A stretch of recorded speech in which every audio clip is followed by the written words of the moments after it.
कैसी गाथा टीका चलती थी।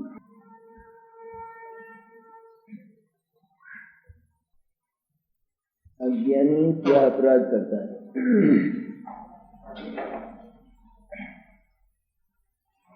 पहले जो कहा वस्तु स्वभाव,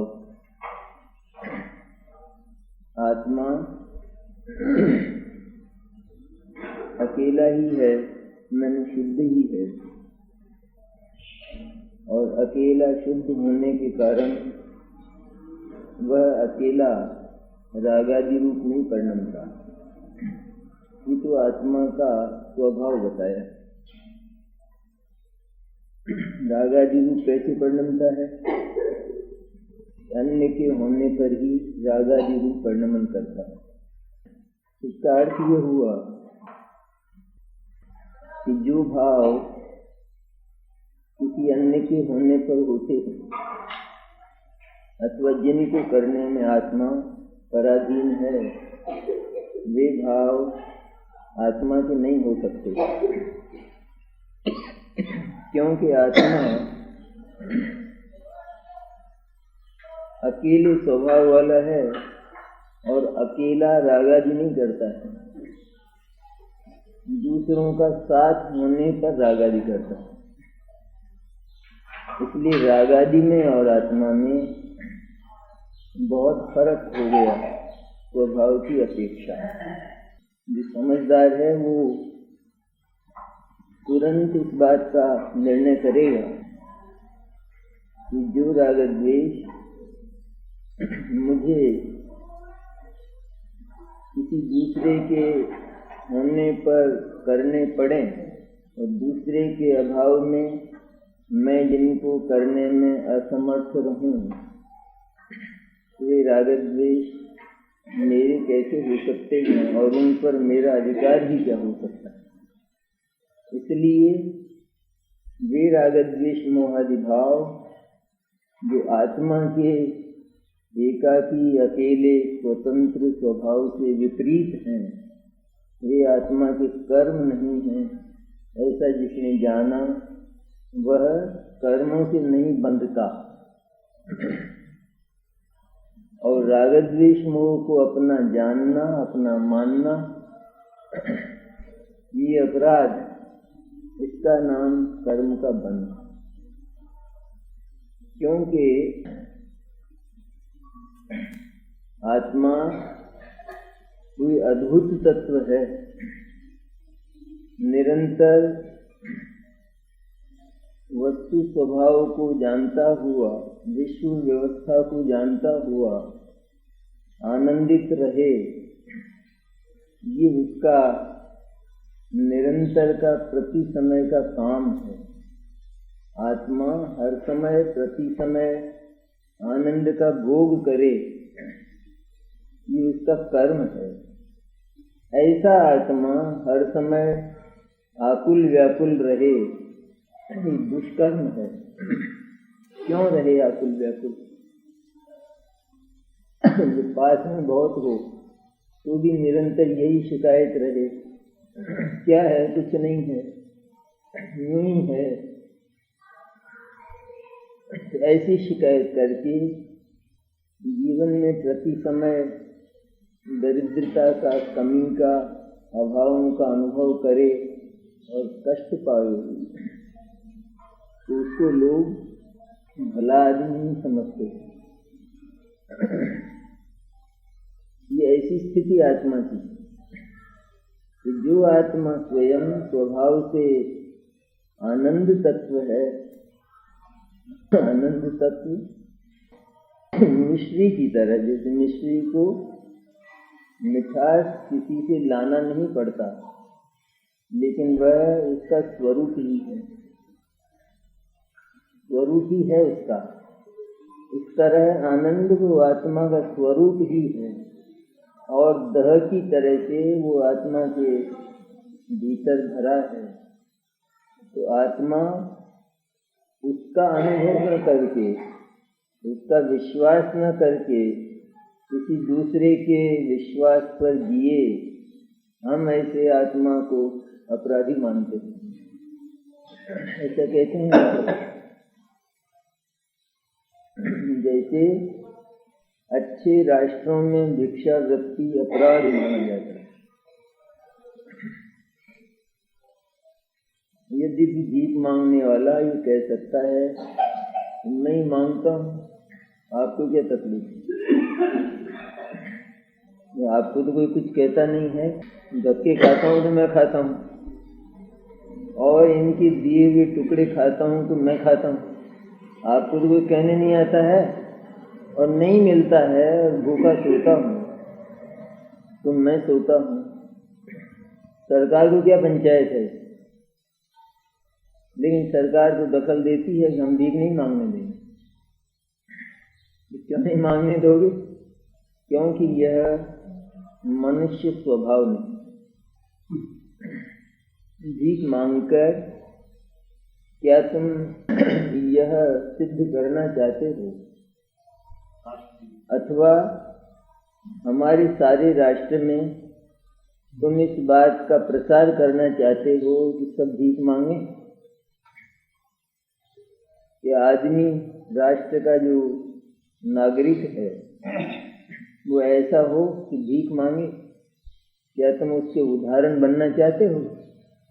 इसलिए उसका निषेध किया जाता है, और वह नहीं मानता है तो दंडित भी होता है, सजा है उसके लिए, भिक्षावृत्ति के लिए। इस कुदरत ने नहीं ऐसा किया, आत्मा के लिए क्या बुरा किया वास्तव में?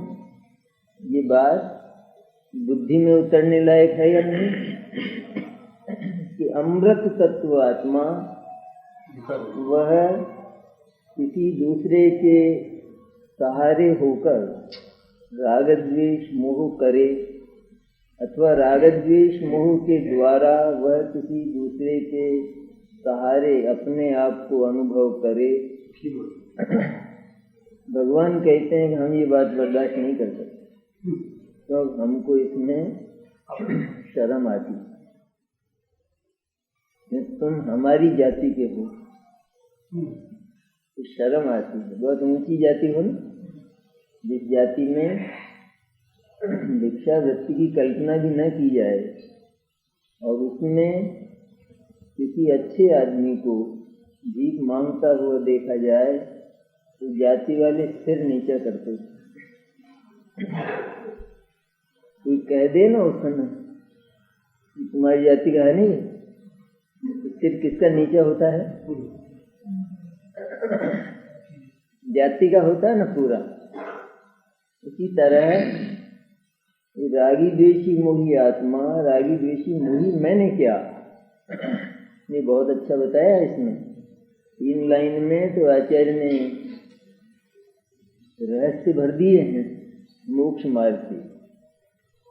राग द्वेष होते हैं, हो रहे हैं, यहाँ तक भी हमको आपत्ति नहीं है, क्योंकि वह आत्मा की पुरानी आदत रही है, बहुत पुरानी आदत है। लेकिन हम ये कहते हैं कि अब उन राग द्वेष मोह के स्वभाव को और अपने स्वभाव को जानकर उनमें फर्क अनुभव करो, उनमें अंतर अनुभव करो, क्योंकि उनमें अंतर है, पूरा का पूरा अंतर है उनमें। प्रकाश और अंधकार जैसा है। आत्मा प्रकाश तत्व है, राग द्वेष मोह अंधकार तत्व है। राग स्वयं जानता नहीं, वह प्रकाश के द्वारा अर्थात ज्ञान के द्वारा जानने में आता है, तो स्वयं नहीं जानता। अंधेरे का पता भी प्रकाश से चलता है ना, या अंधेरे से चलता है?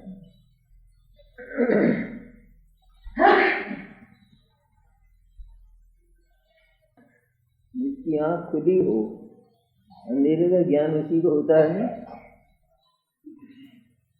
अंधे आदमी को अंधेरे का ज्ञान है ना, अंधेरा अंधेरा क्या ज्ञान? अंधे आदमी को अंधेरे का ज्ञान है कि नहीं? अंधे आदमी को अंधेरा दिखता है नहीं? जय कुमार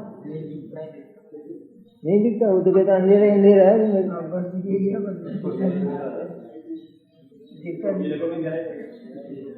अंधेरा है वो उजेले से दिखता है।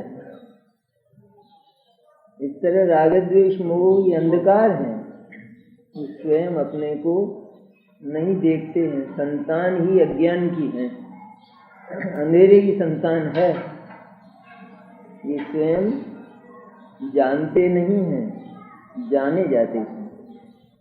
ज्ञान ने जिस समय इनको जाना, ठीक उसी समय ज्ञान ने अपने में और राग द्वेष मोह में अंतर डाल दिया।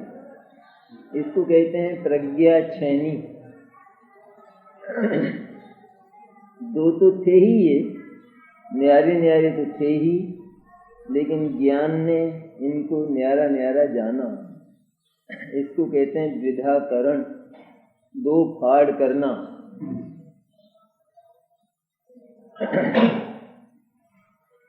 ऐसा वैसा नहीं कहा, यथोक्त वस्तु स्वभाव को न जानता हुआ अज्ञानी अनादि संसार से लेकर शुद्ध स्वभाव से च्युत ही है, शुद्ध स्वभाव से च्युत ही है। शुद्ध स्वभाव जो स्वयं आत्मा है वह उसको जानता ही नहीं है, उसको उसका पता ही नहीं है, इसलिए वह उससे दूर ही है सदा। इसलिए क्या होता है, इसलिए कर्मोदय से उत्पन्न राग द्वेष मोहादि भाव रूप परिणमता हुआ अज्ञानी राग द्वेष मोहादि भावों का कर्ता होता हुआ बद्ध होता ही है। इसलिए क्या करता है फिर कि इधर तो कर्मोदय होता है तो राग द्वेष मोह भाव पैदा होते हैं।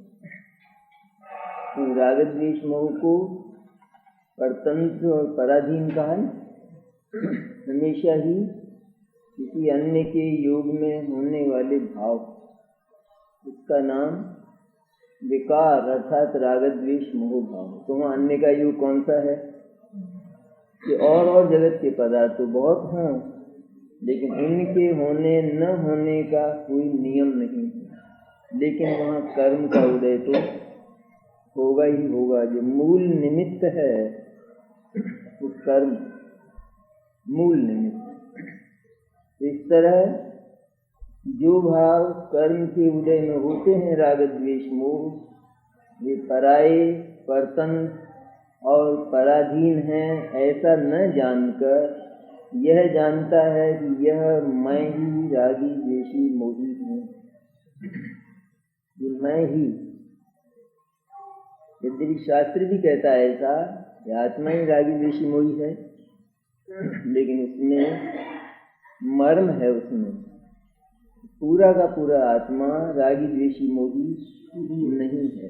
आत्मा का एक हिस्सा जो अनादि अनंत है, अविनश्वर है, वह तो शुद्ध ही है।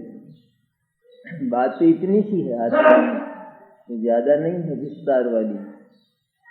ये आत्मा जो अनादि अनंत अकृत्रिम पवित्र तत्व है, तो आत्मा के गुणों की जो पर्याय होती है, श्रद्धा ज्ञान चारित्र आदि, उनके द्वारा उस अनादि अनंत आत्म तत्व को जाना जाए, उसका विश्वास किया जाए और उसी में लीनता की जाए। इसका नाम आत्मा का कर्म और आत्मा का धर्म। भाई इतनी सी है बात तो, क्योंकि अकेला स्वयं है, किसी दूसरे से संबंध नहीं।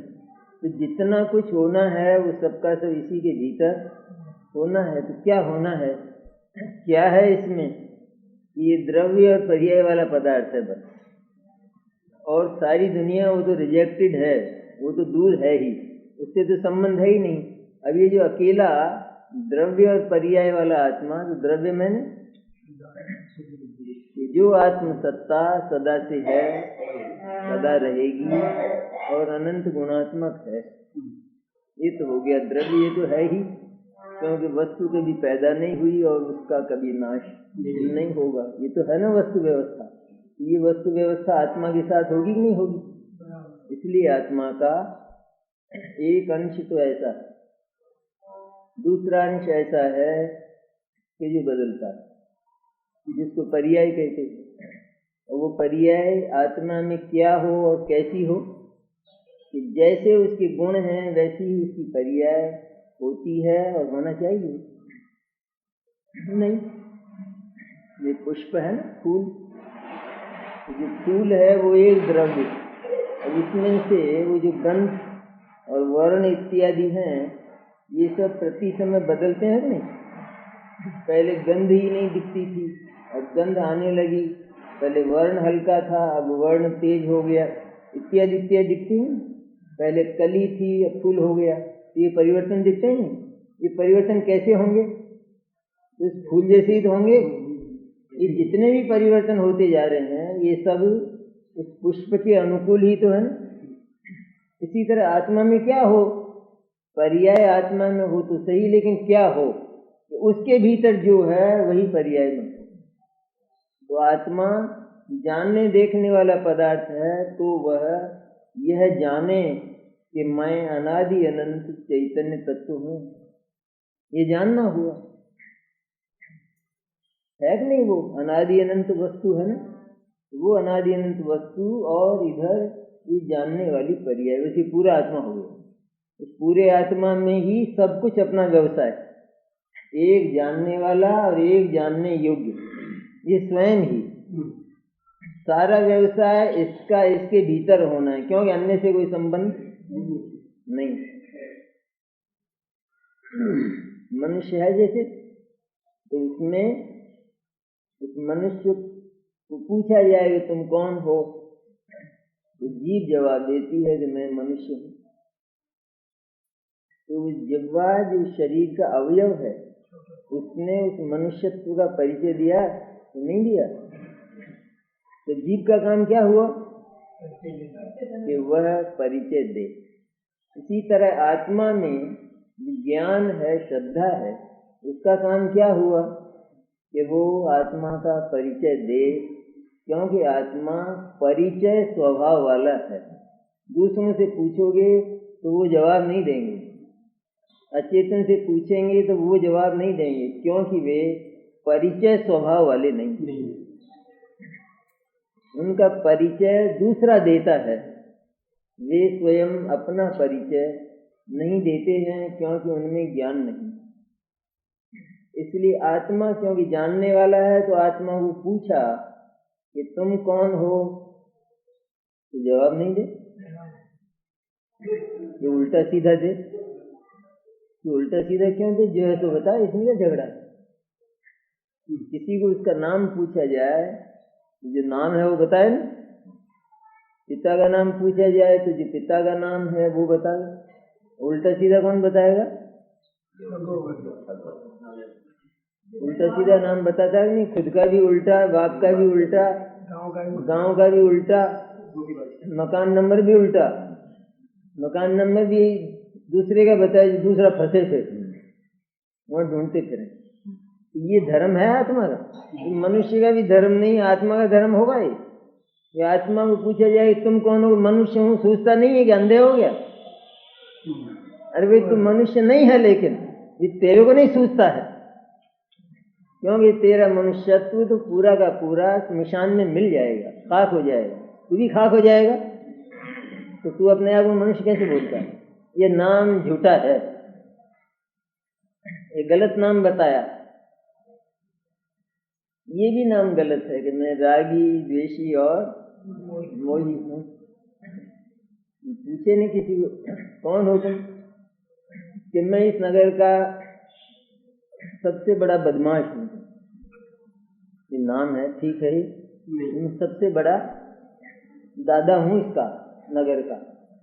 ये सही है परिचय? ऐसा होना चाहिए किसी को। इसी तरह यहाँ मैं रागी, द्वेषी, मोही हूँ, कि आत्मा का कर्म राग, द्वेष, मोह और पाप पुण्य होता नहीं है। और जो ये मानता है, बताता है, कहता है मैं रागी द्वेषी मोही हूँ, तो कहते हैं वो बदमाश है। शास्त्र के मिथ्या दृष्टि में कौन?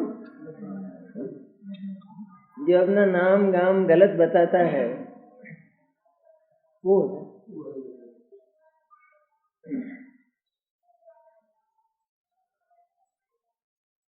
तो जो ऐसा मानता है अपने को, मनुष्य होकर भी कदाचित कोई कुकर्म चला आया हो, लेकिन जब उसे कहा जाए कि कुकर्म तुम्हारी लायक नहीं है, तुम काफी ऊंचे तत्व हो, तो उसको उस कुकर्म से अपने आप को भिन्न जानना चाहिए और ये जानना चाहिए कि ये कुकर्म अब मुझे छोड़ देना, क्योंकि यह मेरी प्रतिष्ठा के विरुद्ध है। मनुष्य की प्रतिष्ठा के विरुद्ध है कि वो किसी को मारे, हत्या करे, विरुद्ध है नहीं। इसी तरह रागद्वेष मोह करना, ये रागद्वेष मोह सब होता है इससे। क्या नहीं होता रागद्वेष मोह से?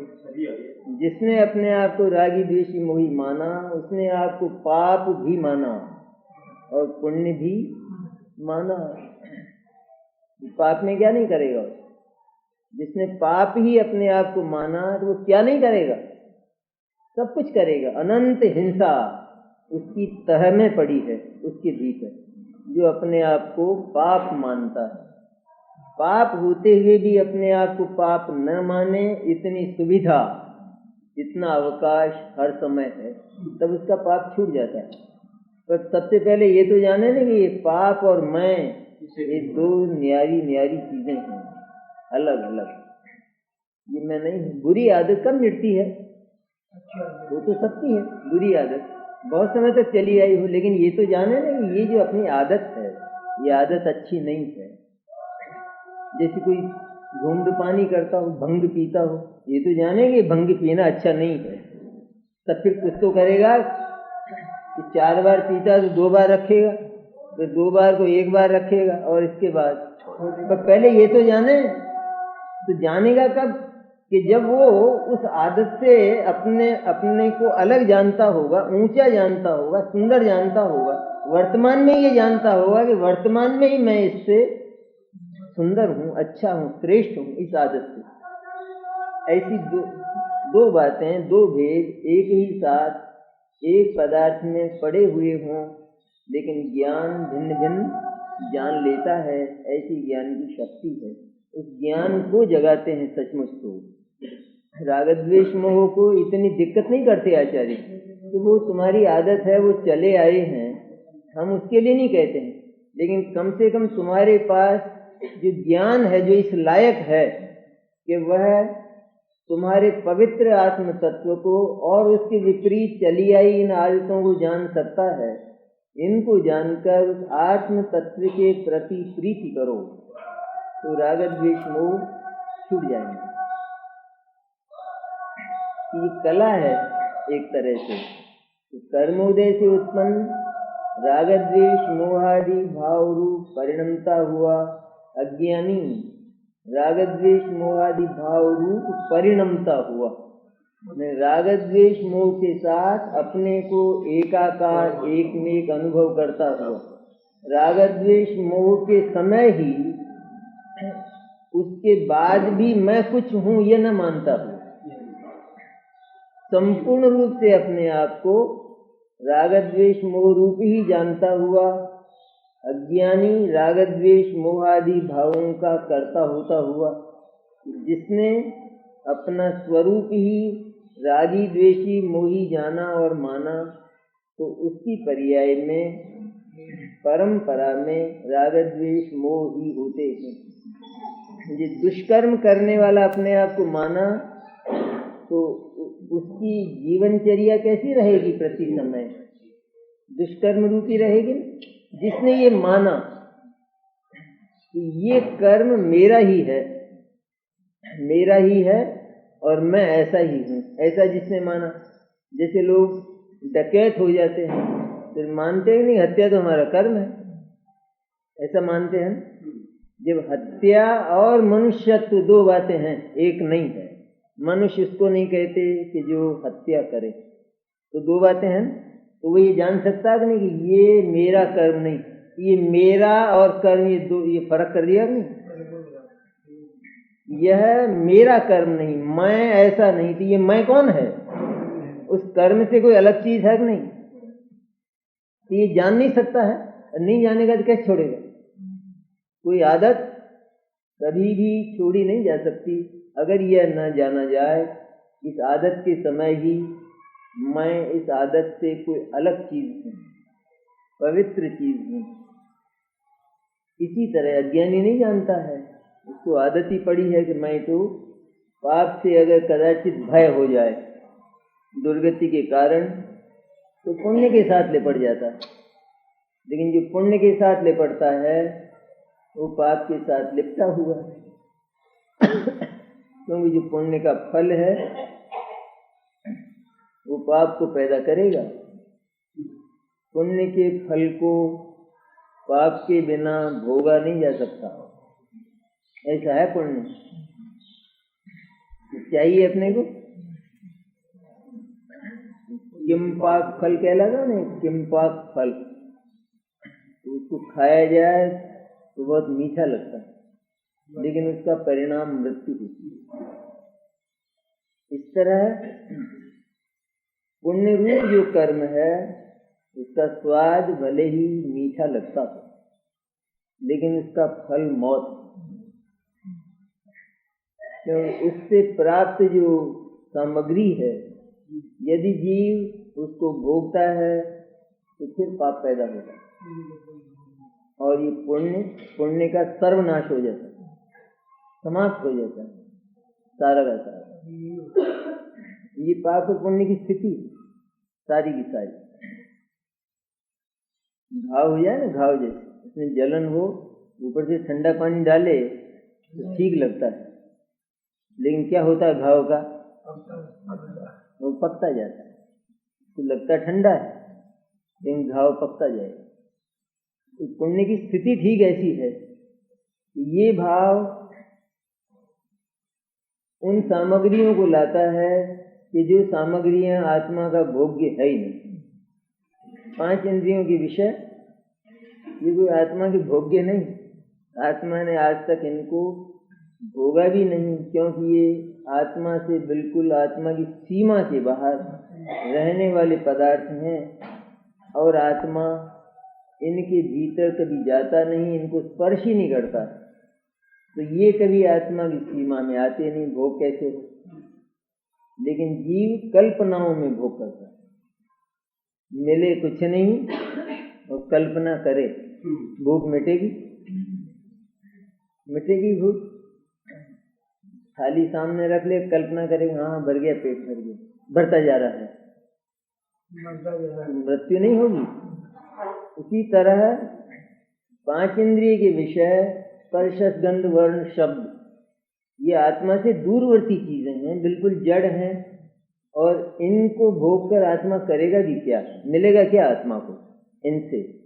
क्योंकि आत्मा जो चाहता है वो इनमें है नहीं, इनमें सुख नहीं है। तो सुख की कल्पना करे तो वहां स्वयं का ही विनाश होता है इनमें अगर करे।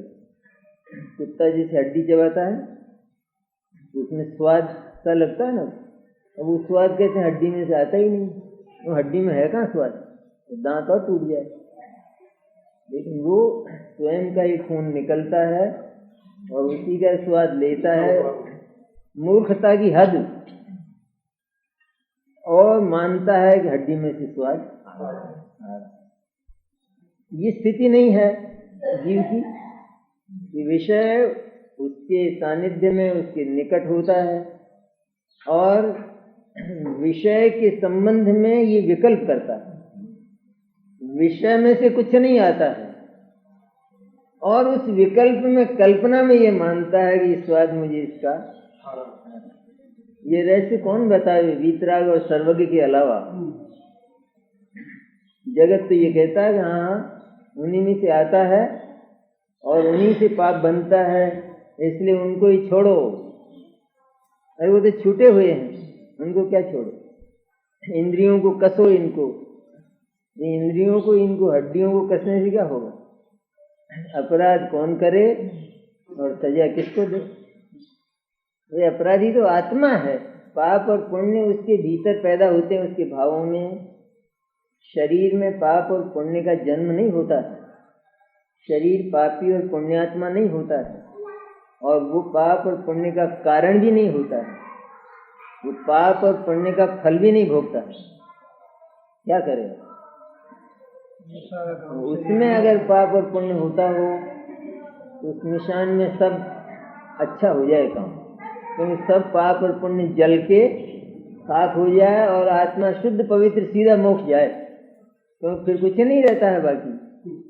लेकिन देह में तो नहीं है, बिल्कुल थोड़ा भी नहीं है। पर अज्ञानी को कल्पना कैसी है कि वह उस विषय का सेवन करने वाला, खाने वाला, पीने वाला ऐसा अपने आप को मानता है। सच्चाई क्या है कि केवल राग द्वेष मोह पैदा होता है और जीव को उसी का स्वाद आता है।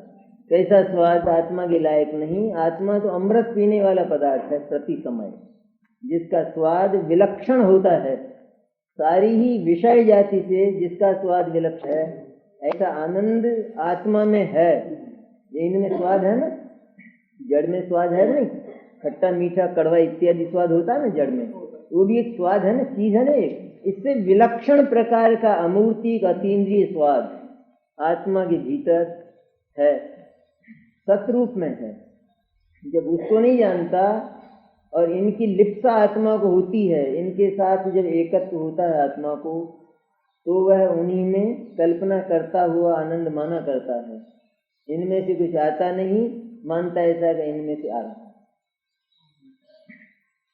इतना भयंकर अज्ञान तब रागी द्वेषी मोही होकर परिणमित होता है। परिणमित होता है मैंने उन रूप ही अपने आप को मानता, उस कुकर्म रूप ही, उस पाप और पुण्य के कुकर्म रूप ही अपने आप को स्वीकार करता है। इस समय उस पाप और पुण्य के भाव से पृथक कोई चीज मेरे भीतर है ये स्वीकार नहीं करता। ये स्वीकार करता है कि मैं पूरा का पूरा ऐसा ही हूँ, ये मानता। जब ऐसा मानता है तो फिर वो उसका कर्म हो गया कि नहीं? ये पूरा ही ऐसा माना तो कर्म हो गया। पूरा ऐसा नहीं माना और फर्क डाल लिया तो जिसको अपना कर्म माना था वो कुकर्म हो गया, और तब वह विनाश के योग्य हो गया। ये जानते ही कि राग द्वेष मोह कुकर्म है, चाहे वो पाप हो अथवा वो पुण्य हो। क्योंकि आत्मा किसी की सर्विस करे उसको हम आत्मा नहीं कहते। वो आत्मा सर्विस के लायक पदार्थ, डकैती करे, हिंसा, झूठ, चोरी, कुशील, परिग्रह, ये पाप करे, उसको तो हम आत्मा कहते ही नहीं। लेकिन जो किसी के सहारे रहे, किसी की स्तुति करे, किसी के गाने गाए, उसको भी हम आत्मा नहीं कहते, क्योंकि वो पदार्थ ही कोई दूसरे प्रकार का है। तो जो ये जान लेता है, चली आई आदत, इसके लिए इनकार नहीं किया जाए। इतनी सुविधा दी है। स्वयं जो आचार्य हैं वो बड़े विज्ञानी हैं, तो इतनी छूट देते हैं। तुम्हारी जो आदत चली आई हमको मालूम है, और एक समय तो ऐसा था कि जहाँ तुम इन आदतों को जान भी नहीं सकते थे और कुछ कर भी नहीं सकते, इसलिए वहाँ तो हमने तुमको छेड़ा ही नहीं। वहाँ हमने तुमको उपदेश का एक शब्द भी नहीं कहा। ये बिल्कुल लाचार, ये कुछ सुनने वाला बिल्कुल बेहोश है, इसको सुनाने से कोई फायदा नहीं। तो ऐसे नहीं, पंचेंद्री तक तो हम तुमसे बोले ही नहीं। अब क्योंकि तुम सुनने लायक हुए हो और हम बोलने लायक हुए हैं, तो हम बोलते हैं तुमसे। तो सुनो, ये जो तुम्हारी चली आई आदत है ये अच्छी नहीं है, राग द्वेष मोह की। तुम कुछ और प्रकार के पदार्थ हो। ये बात, ये अवसर यदि मिल गया है तो इसमें जान लो। इससे क्या फायदा होगा? ये तुम्हारी आदत सदा के लिए समाप्त है, क्योंकि जान लेने पर ये दुष्कर्म है, इससे मेरा पतन हुआ है, इससे सारे कष्टों का जन्म इसी के कारण हुआ है, इस बुरी आदत के कारण। ऐसा जान लेने पर अपना जो निर्मल तत्व है चैतन्य, उसके साथ प्रीति होगी, वो पवित्र है। तब उसकी पवित्रता को देख देख कर इन अपवित्रताओं का अंत हो जाएगा। ये सुविधा है। और इसमें तकलीफ नहीं, कुछ कष्ट नहीं है कुछ भी। अपनी आदत को मिटाना, उसमें कष्ट नहीं। दूसरे की मिटाना हो तो जरा दिक्कत हो, स्वयं की में तकलीफ होती है कि जब गाड़ी हो जाती है ना आदत, तब होती है तकलीफ। बदपरहेजी कहाँ मिट पाती है। फिर जोरों से हो जाए तो डॉक्टर ये कहे कि मैं बोले साहब मैं सब कुछ कर सकता हूँ, ये नहीं छोड़ूंगा। नहीं छोड़ेगा तो मरेगा, तो कुछ नहीं होगा। छोड़ना पड़ेगा कि मैं नहीं छोड़ूंगा। क्यों? लिप्सा ऐसी भीतर से पड़ी। यहाँ तो ज्ञान को जगाते हैं। ज्ञान धन है आत्मा का, सचमुच से उसको जगाते हैं। एक बार ज्ञान को समर्थ कर दो, ज्ञान दृढ़ता से इनकार कर दे कि ये पाप और पुण्य ये मेरी प्रवृत्ति नहीं, ये करने जैसा मैं नहीं हूँ। मैं आत्मा सिद्धों जैसे स्वभाव वाला और निरंतर अनंत काल तक सिद्धिशिला पर अनंत आनंद का अनुभव करे, भोगे, वो ये पाप और पुण्य करता फिरे। ये आत्मा की आदत। जैसे राजा वो वोटों की भीख मांगता फिरे, ये राजा गांव गांव जाके घर घर जाके भाई हमको वोट देना, ये राजा का काम है। तो वो वोट के लिए कहना वो बुरी बात है क्या? नहीं नहीं, किसी को मारा हो, पीटा हो, गोली लगाई हो, वो तो बुरी बात है, पर वोट के लिए कहा तो बुरी बात है। कि बिल्कुल इसी समय चुल्लू भर पानी में डूब मरने जैसी बात है तुम्हारे लिए। तो तुम तो अन्नदाता, पृथ्वीनाथ, ये नाम था तुम्हारा। अब क्या हो गया है तुमको? तुम्हारी आदत नहीं है। इस तरह पुण्य में क्या करता आत्मा? हे भगवान मेरे को मोक्ष दो। भगवान इनकार हो जाते हैं, हम नहीं देंगे तेरे को। भिखारी है तू, तेरे को मिल जाए तो तू वहां भी ये सारा मखाला फैलाएगा, वहां सिद्धिशिला में वहां भी गंदगी फैलाएगा भीख मांगने। हम नहीं देते तेरे को, तो भीख मांगने वालों को मुक्ति नहीं मिलती है। ये तो जाने कम से कम, चल आदत तेरी बिगड़ी जो बिगड़ी हमें मालूम है, लेकिन ये तो समझ के ये आदत बिल्कुल अच्छी नहीं है, तो ये ज्ञान उसका सत्यानाश कर देगा, ये पक्का समझ लेना। पर एक बार इस समर्थ ज्ञान को जगा लो, दृढ़ता से इनकार कर दो कि सचमुच पाप तो नहीं, पर पुण्य का भी एक अंश, पुण्य भाव का, जो पुण्य के फल हैं उनमें तो है ही नहीं आत्मा का अधिकार। वो तो सारी की सारी पौधगले की है संपत्ति, जो पुण्य का फल है वो तो उसकी तो चर्चा ही नहीं करना है। पर आत्मा के भीतर उत्पन्न होने वाला जो भाव है, देव पूजा, गुरु उपासना, स्वाध्याय, संयम, तप और दान, ये भी मेरा नहीं। करते हुए जाने, ऐसा नहीं छोड़ दे पहले छोड़ने की बात नहीं, कर रहा हो तब ये जाने, क्योंकि पाप तो नहीं करना है। पाप को छोड़कर जीव पुण्य में आता है। पुण्य भाव करते हुए ही यह जानता है ये पुण्य भाव मेरे करने लायक नहीं। तो क्यों कर रहा है? कि कर क्या रहा हूं, लाचारी से हो रहा है। क्यों कर रहा हूं? ये किसी को हिचकी आ रही है कि हिचकी क्यों खाता है, तो क्या जवाब देगा? हिचकी की बीमारी हो जाए ना, तो क्यों हिचकी खाता है? तो मैं खाता हूं। तो कौन खा रहा है फिर? मैं खा रहा हूं क्या? मैं नहीं खा रहा हूं, ये मेरे वश की बात नहीं। तो जानता है ना कि इसको मिटाना है, तो तुरंत उपाय शुरू करता है नहीं, क्योंकि जानता है कि हिचकी मैंने क्या, ये हिचकी मैंने समाप्ति है, तो उसका प्रयत्न करता है। तो वो खाता है, उसका मन है वहां, वो उस रूप परिणमन करता है। एक ओर से देखा जाए तो उसी को आ रही है, इस रूप में तो कहते हैं कि वही ले रहा है और वही परिणमन कर रहा है। पर दूसरी ओर से देखा जाए तो उसका कलेजा टूटा हुआ उससे बिल्कुल, उसने भेद कर रखा है वहां, तो वो नहीं खा रहा है, वो आ रही है, यूं बोलता है मैं नहीं खाता हूं, इस तरह का भेद डालता है।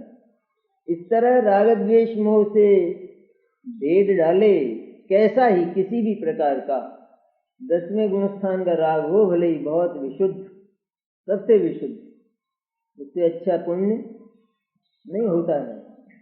मुझे जाने को होता है, बिल्कुल अब जा रहा है, सर्व विशुद्ध पुण्य होता है, लेकिन उसमें भी उस जीव का मन नहीं है। 10वें गुणस्थान वाले मन नहीं है, इसलिए उसका अभाव होकर तुरंत 12वें गुणस्थान में उछाला लेता है, लॉन्ग जंप करता है,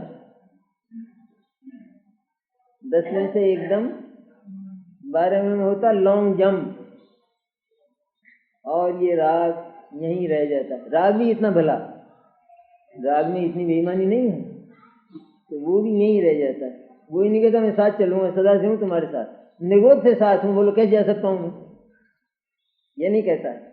देखो सब आप पधारो और हम भी किसी दूसरे को तलाश करें, तो चला जाता है।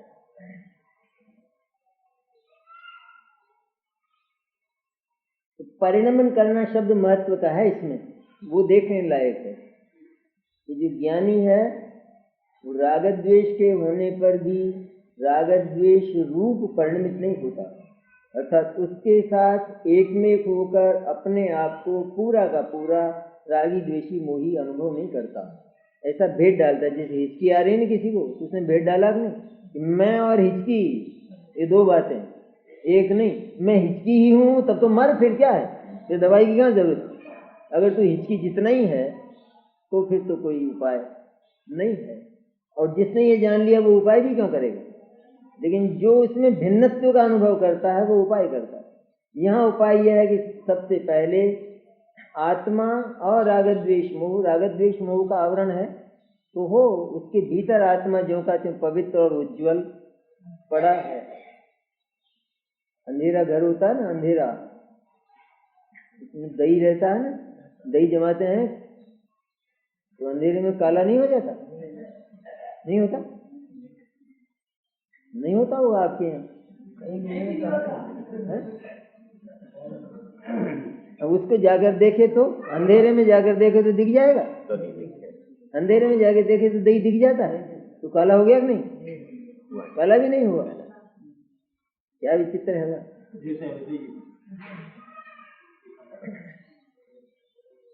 ऊपर से कालीमा दिखाई देने पर भी भीतर से श्वेत है, ऐसा विश्वास हमको है।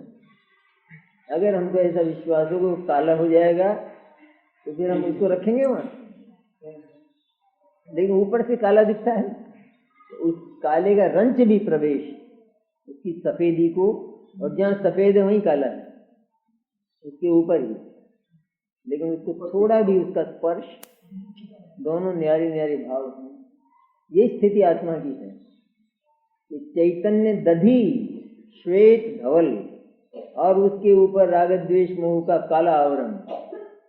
पुण्य और पाप, पुण्य कम काला है, पाप ज्यादा काला है, बस इतना है। कम काला मुंह पसंद हो तो वो अलग बात,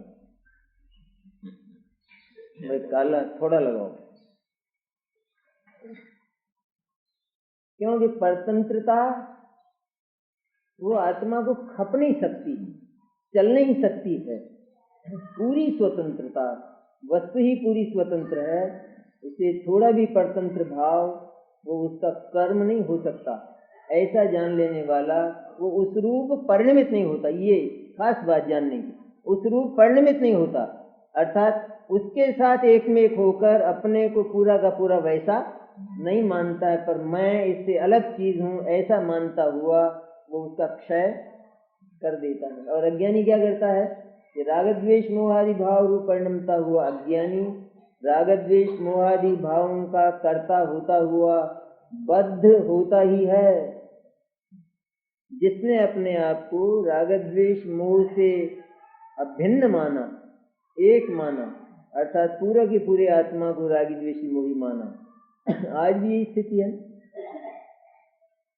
ये तो दिगंबरों का है ना शास्त्र। दिगंबरों को कहा जाए कि वर्तमान में ही सिद्ध परमात्मा जैसे हो, तो हम सिद्ध, फिर उनका क्या होगा भगवान का? जब हम ही सिद्ध परमात्मा हो जाएंगे तो भगवान का क्या होगा? ये और को पढ़ा ना पट्टी, ये सोनगढ़ की पट्टी है कहते हैं, ये हमको चक्कर में।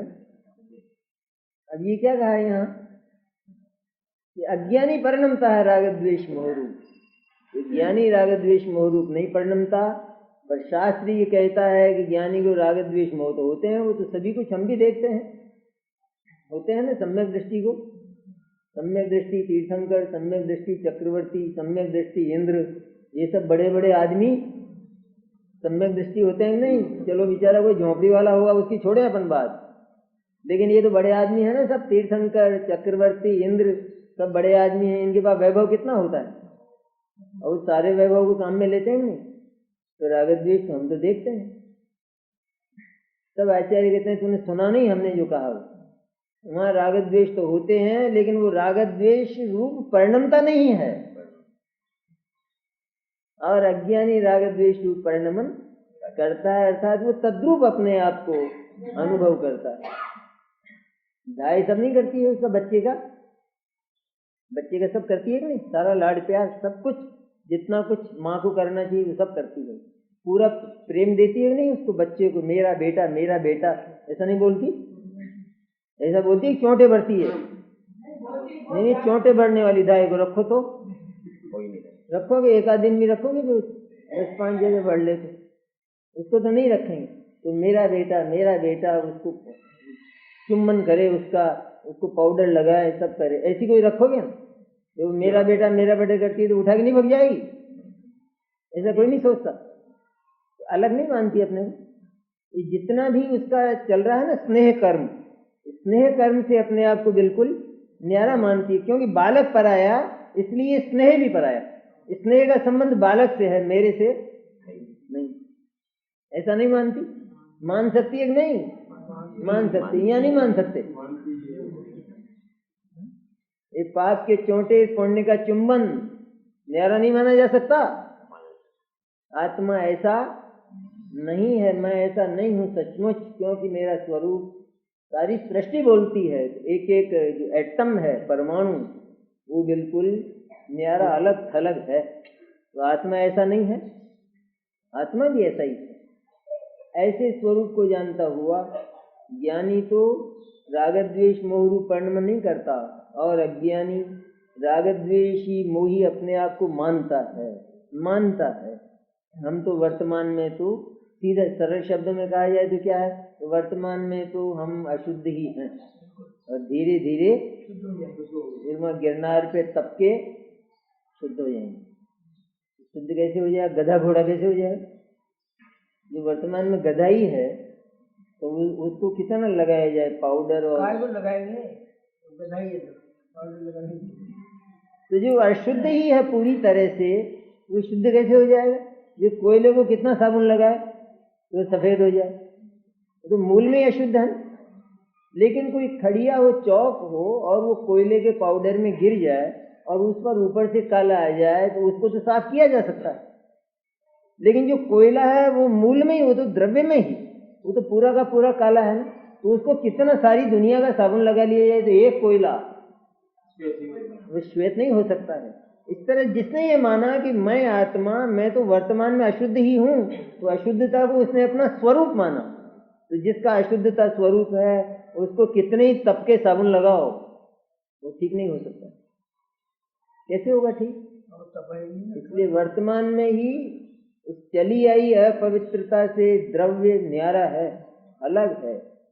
ऐसा जो जानता है वो द्रव्य को उससे न्यारा रखता है, अलग रखता है मैंने ज्ञान में ऐसा जानता है कि मैं इससे अलग हूँ, न्यारा हूँ।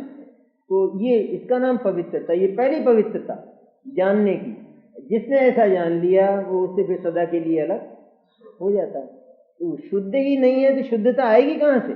जो अशुद्ध ही है सब तरह से, तो उसमें से क्या निकलेगा, उसमें से शुद्धता निकल कैसे आएगी जो पूरी तरह से अशुद्ध ही है। ये कोयले को धोवो तो कालापन, उसको घिसो तो कालीमा, उसको पीसो तो कालीमा, क्या करे कि सफेद ही निकले, जला दो। इस तरह आत्मा वर्तमान में अगर अशुद्ध ही है, सारा वस्तु सत्ता एग्जिस्टेंस जिसको कहते हैं, वो अगर अशुद्ध ही है तो उस आत्मा का चाहे कितना उसको घिसो, उसको तपाओ, उसको कुछ भी करो, निकलेगा क्या? अशुद्धता निकलेगी। ज्ञानी इस रहस्य को जानते हैं, अज्ञानी नहीं जानते, इसलिए मानते हैं हम तो वर्तमान में तो अशुद्ध ही हैं, फिर इसके बाद तब करेंगे तो शुद्ध हो जाएंगे, तब करेंगे तो शुद्ध हो जाएंगे।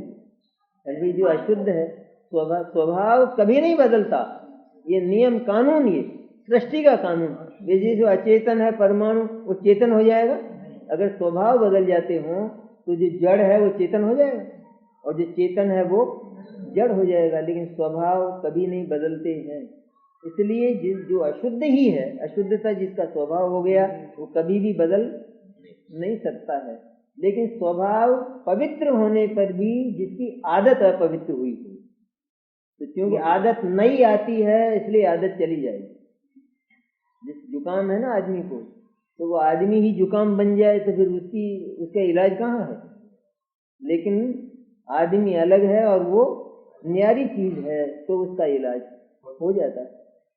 इस तरह राग द्वेष मोह का इलाज, प्रथम इलाज है ये कि उससे अपने आप को भिन्न जाने, तो फिर वह उस रूप परिणम नहीं करेगा, उसका अंतःकरण उसके साथ सटकर परिणमित नहीं होगा। मैं यही हूँ, इतना ही हूँ ऐसा मानता हुआ परिणमित नहीं होगा, पर उसको अलग जानता हुआ। जैसे व्याधि पैदा होती है तो तुरंत उसको अलग जानता है ना, भीतर ही भीतर मन टूट जाता है ना उससे, तो एक तो मन और एक वो दो चीज होगी।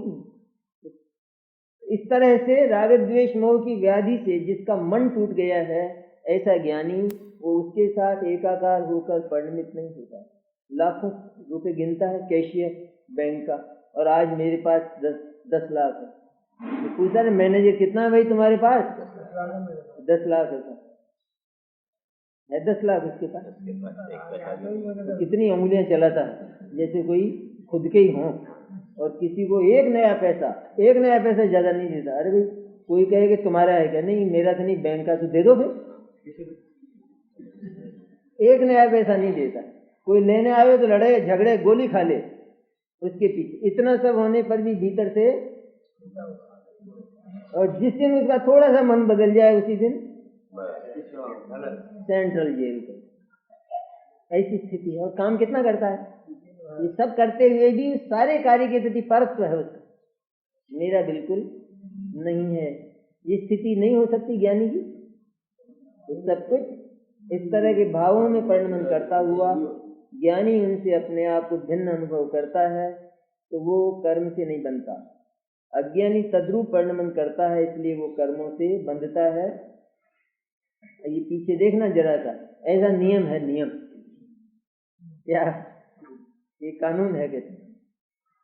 ये जो राग द्वेष मोह को छाती से लगाता है वो कर्म से बनता है, क्योंकि वो इस पवित्र सृष्टि में गलीच खाना फैलाता है। ये आत्मा राग द्वेष मोह करे खूब, वो इस बात को समर्थन देता है, इसलिए हम उसको अपराधी कहते हैं, क्योंकि यह आत्मा का कर्म नहीं है। ये मनुष्य का कर्म नहीं माना जाता है। राष्ट्र के नागरिकों का कर्म ये थोड़ी है कि वो एक दूसरे के लूटें खाएं और करें, ये कर्म उनका नहीं है। इस तरह आत्मा का कर्म राग नहीं, द्वेष नहीं। आत्मा राग द्वेष मोह से रहित होकर सदा के लिए आनंद के इंद्र भवन में रहे, ये उसको आत्मा कहते हैं। उसके विरुद्ध कर्म सचमुच कर्म को बांधने वाला होता है।